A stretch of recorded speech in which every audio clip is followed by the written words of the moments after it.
Good morning, welcome back to Ladybug Grace. Glad you're tuning into this video. I'm not going to read specifically for a day. I kind of wanted to reflect on my week and share it and put it out there for assistance, guidance, prayers, even from people who are watching this video.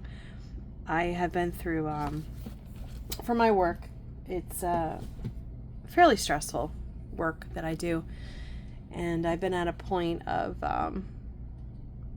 being broken. I mean, this whole year has just been, and now we're in April, and I kept saying it's gonna get better, it's gonna get better, it's gonna get better, and I kept doing these scriptures, and I do my readings and the prayers, and I have my morning prayer, which I posted up for a video before I start my job and so forth. And I realized I think I'm doing my stuff, and this is me humbling myself, asking forgiveness, but I'm doing this, excuse me. But all these readings, the prayers I read, as if I read and receive your word, may it deeply be rooted in me. So when difficulty comes, will be your strength, your word encourages and strengthens me. I have basically become a robot reading that and thinking about it and not actually practicing it. So that is me putting it out there, because I've been through a lot in the past few months. And when I hit this message, which was Friday, so I guess I don't really want to read it, but you can go and watch the video from In Touch Ministries. This is just me putting out a recap, sort of. And if you recall, past few days, the videos I did at the beginning of the month was about wisdom and gaining wisdom and how to react. And today's message is about, again, wisdom and how to react and how to say things, and to not, what I always say, you don't always gut react. You always verify, think about it, never react in anger, so you don't regret what you're doing. So I've learned that lesson the hard way, and so I live that now. I'd say 95%, 90%, somewhere in that range for that. But the message on Friday is what really broke me, because I was at that point where I've been waking up most mornings before I even go to work, and I'm crying. I have such pressure in my chest because of the stress and stuff that's going on, and it's overwhelming. And I say my prayer, and I do believe, that He gives me the grace, and I always thank Him before I go to bed, and I'll thank you for getting me through the day and so forth. But when I sat down and read this Friday's message and read my prayer, I realized I was just paying lip service for a little while. You kind of get into a routine, and just like it's what you do, because I have this prayer memorized. I'm like, I just do my prayer, and but I haven't been taking this and living it, because the message was pressure, stress, conflict, broken dreams. Life is full of adversity. And in that line, I actually laughed when I read that, because I was like, I can't even do that. I read it and I went, but I didn't even take notes. It was the next day by the time I took notes, because I was just so broken from pressure to stress and the conflicts. And it's more than just work. There's a lot of other things going on too. And I keep saying, where's the beauty? Where's the peace? Where's the good? And I'm not going to get into more than what I just said, but I kept saying, where is it? Where is it? Where is it? So when I read that, it was hard to swallow for me. But I did read the whole message. And Jesus had worse trouble in the world than what I'm having right now. He ultimately was crucified for it. Hardly a day goes by that we won't face some form of a trial. And that's true. Some days you don't have many, but for me personally, I've been sitting there thinking, this has been 3 full months. Now we're in April, and it's still continuing. And I'm like at the point of, when's it going to break? When is it going to break? And I've heard other preachers, when I do some other videos and I listen to, and they keep saying, at that moment you're ready to give up. That's when you're going to have that revelation. That's when it's going to come through. That's when God's going to show you the plan. I think even yesterday, where are my notes? It was about new mercies every morning. Well, that was more for me from the day before. But maintaining that Christ-like perspective, as it says here, is easy when life is smooth. We have everything we need. And when that hit me, I was kind of like, yeah, I'm paying lip service lately. Adversity refines us. But to see the pause in the middle of our our pain, we must be intentional about choosing to look at things from God's point of view.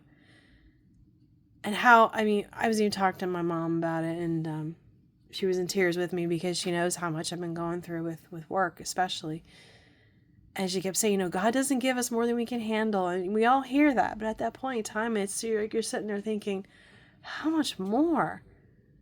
How many more hot coals are going to get poured on me? It's just, and I know that this is a refinement, and I get that. God uses all things, our joys and our trials, to make us perfect and complete in Him. Keeping that perspective allows us to find joy in a difficult situation. The trials we face in this life make us more like our Father, and that we can rejoice. So Saturday morning, I read this, and this is when I felt the correction Friday night too, but new mercies every morning. The weeping prophet, Jeremiah was called the weeping prophet. Do not worry when saying, what are we to eat, or what are we to drink, or what do we wear for clothing? For our Heavenly Father knows that you need all these things. God is fully aware of our needs and will be faithful to meet them. His mercies are available to us every single day. Let's be deliberate about leaning into these mercies. So new mercies every morning. So I had my breakdown on Friday about it and kind of like scoffed and was like, really? You keep giving these adversities. When's it going to break? When is that going to happen and be revealed, and you have that light bulb and everything is peace again? Because, a day doesn't go by that I'm not crying sometime during the day or beginning of the day, knowing what's coming up and how stressful it is. And that's really hard. But yesterday's message was, by Lord's mercies, we've been kept from complete destructions. Complete destruction. I don't think I said it right. And that's true, because I could have easily been destroyed for the past 3 months. Easily. And this week was especially hard for me. New mercies begin fresh each day. Trusting in God's faithfulness and mercy allows us to cling to unwavering hope for the future. And I always have the hope for a better future. Honestly, there's days that I go by and I'm just like, I even say, I was like, just take me out. I don't even want to wake up the next morning. But obviously my work here is not done. So He keeps waking me up and being like, you're going to keep going forward. Okay. I have those days where it's just absolute annihilation.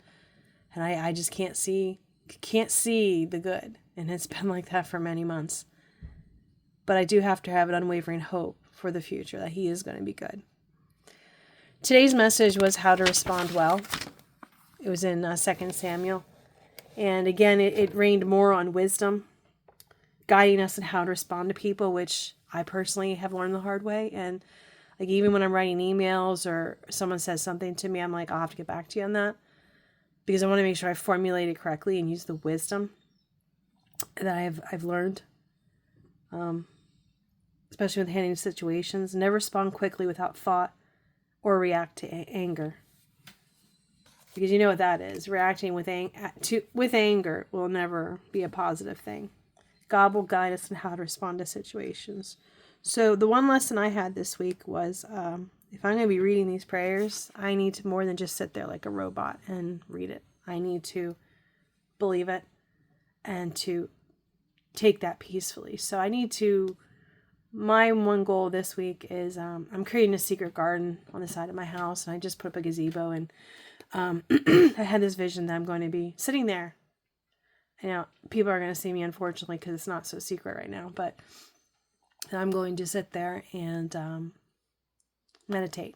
I'm going to plug in and just meditate and just take it in. I used to do it in my backyard a lot, but I got out of that habit, and I don't really know what stopped me from doing that. But that is my week recap based on scriptures and how I really haven't been fulfilling what I should be doing based on what I'm reading. So I wanted to share that with you, that if you're in that same boat, I know it's great when you hear people say that, yeah, just don't give up. But when you want to, please don't give up.